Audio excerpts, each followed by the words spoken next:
Welcome back. और सबसे पहला यूनिट जो हम पढ़ने जा रहे हैं वो एनसीईआरटी की दूसरी यूनिट है, जैसा कि पिछली वीडियो में हमने बता रखा है। तो सबसे पहले एक छोटी यूनिट से हम शुरू करने जा रहे हैं, और जो एनसीईआरटी की दूसरी यूनिट है उसका नाम है structural organisation in plant and animal. तो प्लांट और एनिमल में स्ट्रक्चरल ऑर्गेनाइजेशन क्या संरचना है, किस तरीके की उनकी बनावट है, तो यही है एनसीईआरटी की दूसरी unit, structural organisation in plant and animal. Structural organisation कहने का सीधा सा मतलब हो गया बनावट, संरचना के बारे में। तो ये जो स्ट्रक्चरल ऑर्गेनाइजेशन है वो बाह्य रूप से भी हो सकता है और अंतः रूप से भी हो सकता है। कहने का मतलब ये स्ट्रक्चरल ऑर्गेनाइजेशन, चाहे आप प्लांट की बात करो और चाहे एनिमल की बात करो, ये स्ट्रक्चरल ऑर्गेनाइजेशन एक्सटर्नल भी हो सकता है और इंटरनल भी हो सकता है।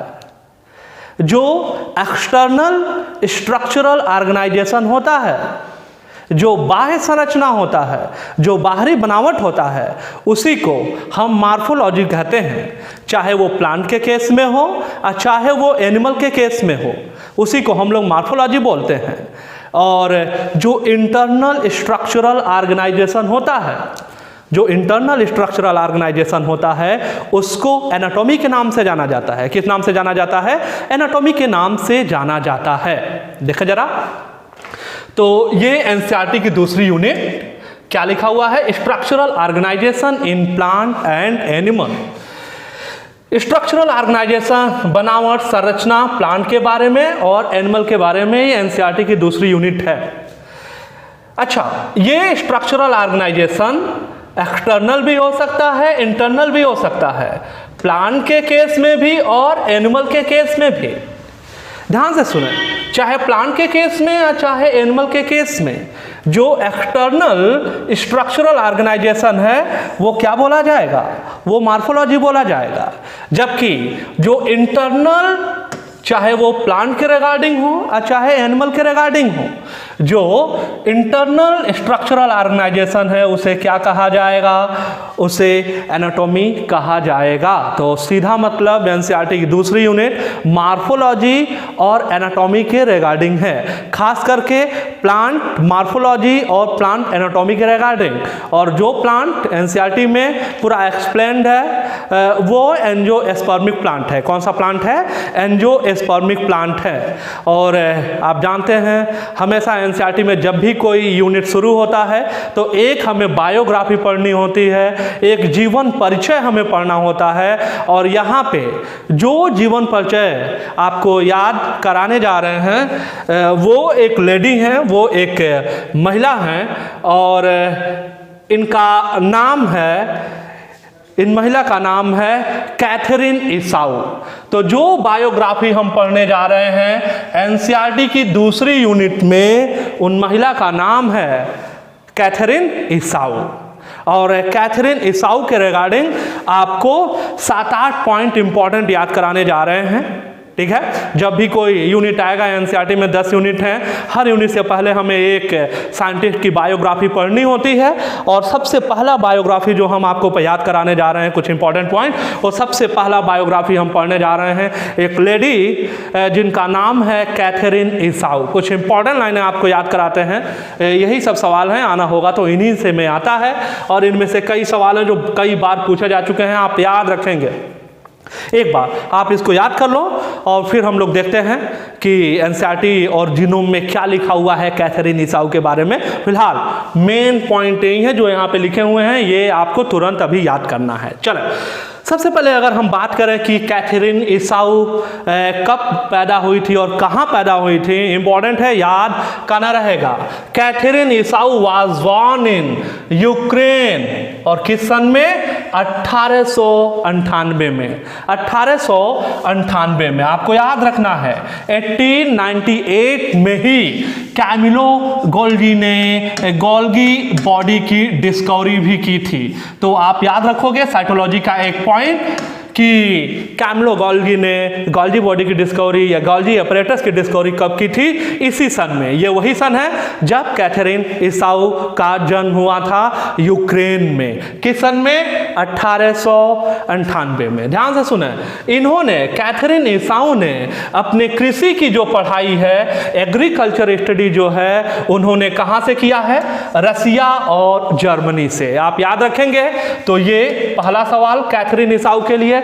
अगला आ जाए अगले सवाल पे कि इन्होंने अपनी एग्रीकल्चरल स्टडी कहाँ से की है?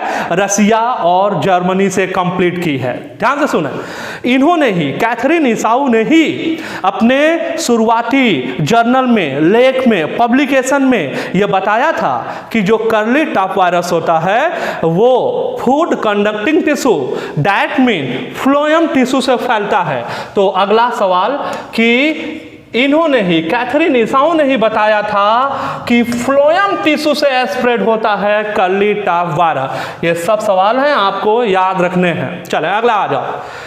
दो इंपॉर्टेंट बुक के बारे में हम लोग बात करने जा रहे हैं कैथरीन ईसाऊ का, और ये इस सेगमेंट में सबसे इंपॉर्टेंट सवाल है, तो आप जरूर याद रखें। अगर आप ये भूल जाएं कि कब पैदा हुए थे कैथरीन ईसाऊ, ये आप भूल सकते हैं, लेकिन ये दोनों बुक के बारे में आपको कतई नहीं भूलना है, तो आप याद रखें। दो बुक है, एक है 1954 में बुक एक पब्लिश हुआ था कैथरीन ईसाऊ का, नाम जरा देखें, प्लांट एनाटॉमी। तो हम कहें प्लांट एनाटॉमी कब पब्लिश हुआ था, जो कि बुक है कैथरीन ईसाऊ का? क्या बताओगे? 1954। ये दोनों सवाल बहुत इंपॉर्टेंट है, आपको याद रखना है। तो 1954 में जो बुक पब्लिश हुआ कैथरीन ईसाऊ का, उसका नाम है प्लांट एनाटॉमी, जो कि प्लांट बायोलॉजी में, जो कि प्लांट बायोलॉजी के फील्ड में आप समझें कि रिवोल्यूशनरी रहा है। इतना बड़ा पूरे दुनिया में इतना उसका इम्पैक्ट रहा है, जिसकी सहायता से प्लांट बायोलॉजी, मॉर्फोलॉजी को बहुत आसानी से समझा जा सकता है। इधर आ जाओ। 1960 में भी एक बुक पब्लिश हुई थी कैथरीन ईसाऊ का, जिसका नाम एनाटॉमी ऑफ सीड प्लांट। बहुत इंपॉर्टेंट है, ये दोनों पॉइंट आप मिस नहीं कर सकते, एकदम इंपॉर्टेंट, आप याद रखोगे। एक 1954 में, एक 1960 में, तो दोनों नाम आप याद रखेंगे। एक है प्लांट एनाटॉमी और दूसरा है एनाटॉमी ऑफ सीड प्लांट। एक 1954 में और एक 1960 में, आपको याद रखना है, भूलना नहीं है। आगे आ जाए। दो और इंपॉर्टेंट पॉइंट आपको याद कराते हैं, और ये इस महिला के सम्मान के बारे में है, कैथरीन ईसाऊ के बारे में। ध्यान से सुने जरा। 1957 में, 1957 में कैथरीन ईसाऊ को इलेक्ट किया गया, चुना गया एक सम्मान के लिए। जरा देखें क्या लिखा हुआ है, नैस। नैस आप याद रखेंगे, और नैस का मतलब है नेशनल एकेडमी ऑफ साइंस। क्या मतलब है? National academy of science. तो 1957 में कैथरीन ईसाऊ को इलेक्ट किया गया, चुना गया नेशनल एकेडमी ऑफ साइंस के लिए। और याद रखेंगे ये पूरे विश्व की छठी महिला हैं जिनको ये सम्मान प्राप्त हुआ है। तो 6th वुमेन है पूरे दुनिया में जिन्हें नैस, आप याद रखना, नैस का मतलब है नेशनल एकेडमी ऑफ साइंस से नवाजा गया है। विश्व की छठी महिला हैं ये 1957 में। आते हैं एक और सम्मान बढ़ाने वाले अवार्ड की बात हम करते हैं, एक और प्रेस्टिजियस अवार्ड के बारे में। और ध्यान से सुना जरा, क्या लिखा हुआ है? नमस, नमस लिखा हुआ है। ये लिखा है नैस, ये लिखा है नमस। नमस का मतलब है नेशनल मेडल ऑफ साइंस। तो नेशनल मेडल ऑफ साइंस मिला हुआ है कैथरीन ईसाऊ को 1989 में। और 1989 में जो national medal of science Katherine को मिला हुआ है, वो उस समय के जो अमेरिका के प्रेसिडेंट थे उनके हाथों के द्वारा मिला है। और उस समय अमेरिका के प्रेसिडेंट थे जॉर्ज बुश। तो जॉर्ज बुश के द्वारा 1989 में इन लेडी को मिला हुआ नेशनल मेडल ऑफ साइंस। चले आगे आ जाएं। 1898 में ये पैदा हुई थी और 1997 में इनका डेथ हुआ था। तो जीवन लीला कितने साल की? 99 साल की। सेंचुरी लगाने में 1 साल कम रहा है इनका, 99 साल की उम्र में इनका डेथ हुआ है। तो ये कुछ पॉइंट आपको याद कराया कैथरीन ईसाऊ के बारे में। किसके बारे में? कैथरीन ईसाऊ के बारे में। चलो देखें आपने कितना याद किया है।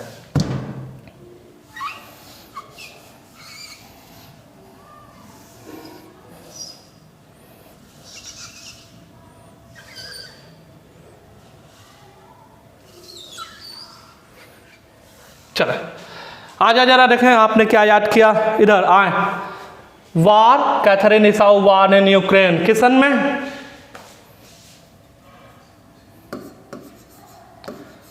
1898।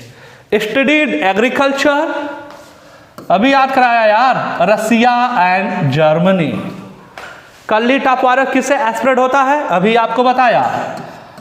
हाँ बिल्कुल सही, फ्लोएम टिश्यू से। किससे? फ्लोएम टिश्यू से। 2 बुक के बारे में बात कर रहे थे, 1954 और 1960। ये प्लांट एनाटॉमी और ये क्या है? Anatomy of seed plant. आपको याद कराया। इधर आ जाए। 1957 क्या याद कराया आपको? नैश। 1989 आपको क्या याद कराया? नमस। क्या याद कराया? नमस। क्या है Nash? National academy of science. क्या है नमस? National medal of science. और 99 साल की उम्र में इनका डेथ हो गया। कहने का मतलब 1997 में। तो ये हमने पढ़ा कैथरीन ईसाऊ के बारे में। और अब देखते हैं कि जीनोम में क्या दिया हुआ है। डिट्टो पूरा एनसीईआरटी की लाइन है, आप जरा देख लें।